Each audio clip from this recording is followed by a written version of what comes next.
Hello, my name is Stephen Lysak, and today I'm going to be talking about EdX, an open source MOOC. What is an MOOC?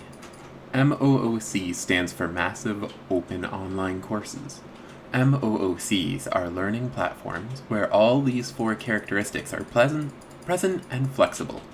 Before going into the details, let's take a look at some MOOCs that are well known online.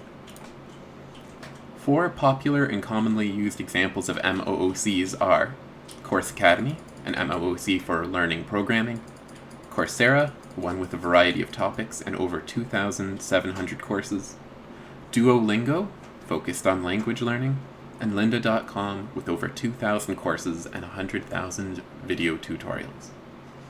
Now that we have a better idea of what an MOOC is, let's go over the terms again in a bit more detail. The first term is massive. There are bound to be organizational issues when presenting to 1 million plus learners in different areas around the globe.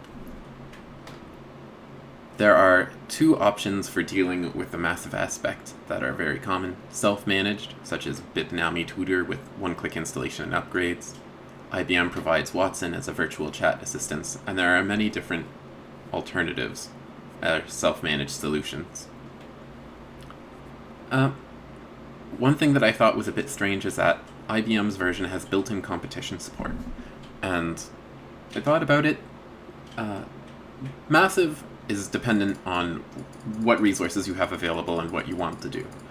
So for a competition where you have 50 teams in a hackathon creating their own code, is a massive effort in itself. Remember that each of these terms are flexible, and the 50 or more submissions of different file formats in a competitive environment where they have to be marked or critiqued is a valid potential use for this tool. Massive does not only mean over 1 million plus learners, but depends on what you are capable of doing and what you want to use it for.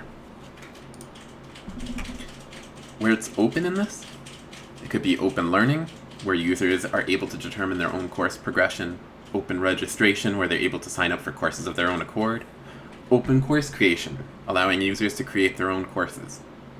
Open doesn't necessarily mean that all features are free, but it does mean that users are empowered to choose what they want to do.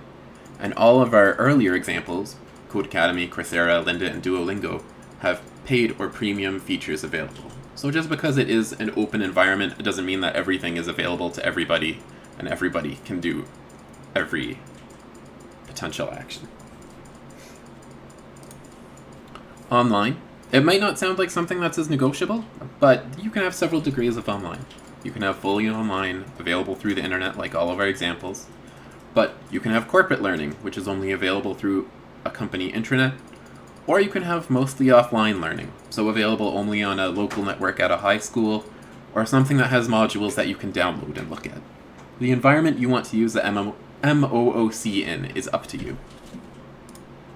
Finally, we have courses.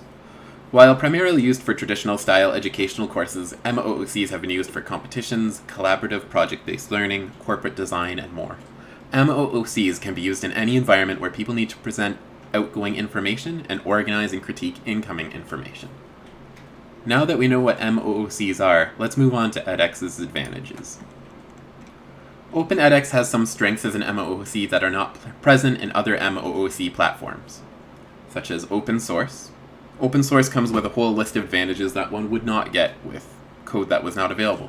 The platform can be customized with additions to improve analytics or accessibility, as you can see in the references at the end of this page. Cost can be reduced greatly by technical expertise, allowing one to host their own implementation instead of paying someone else to do so. The platform is already available for mobile devices and across operating systems, but with open source you can add compatibility to other platforms as they are created. So if you wanted to have virtual or augmented reality, you could create code to do so. Supported. OpenEdX is used by universities, corporations, NGOs, entrepreneurs, and more. The support documentation and commercial support options mean solutions to technical issues are easier to find and more time can be spent on creating quality course content. Finally, course creator empowerment. The quality of this tool is ultimately going to be up to how it is used. OpenEdX allows course creators to implement each of the 25 principles to guide pedagogy and the design of learning environments through its studio interface, which comes with the platform, supports a variety of multimedia formats, and due to open source, you can create your own formats as well if you want to have interactivity. The disadvantages, as good as a tool is, it is only going to be as good as the users are able to make it. It is perfectly possible to ignore learning design principles and create bad content, but this could be said of really any learning tool anywhere. The structure will not be there, though, to prevent you from making mistakes. There is a need for digital literacy, again common in online learning programs. Desjardins 2001 discusses digital competencies as one of the prerequisites for using online learning, and in this case it's definitely true. If you don't know how to browse or use a computer, you will have difficulties using this software, and if you want to do a self-implementation, you need a lot more technical literacy and expertise to be able to do so. Participants must be self-motivated if they're choosing their own programs, since they're the ones that are going to be determining their progress. So, for other programs where a participant may have to go through in a set order, if they're choosing what programs they want to do and which they don't, it may be easier for them to lose focus. And finally, widely used programs will have language and translation barriers that need to be overcome. There is support in Open EdX for doing local implementations in different areas, and with Watson there is some translation options available, but language barriers are an issue that you have to overcome when you have anything of a massive scale that includes millions of people around the globe. That sums up this introduction to MOOCs and Open EdX. Thanks for watching, and please like and subscribe below to see more educational design videos.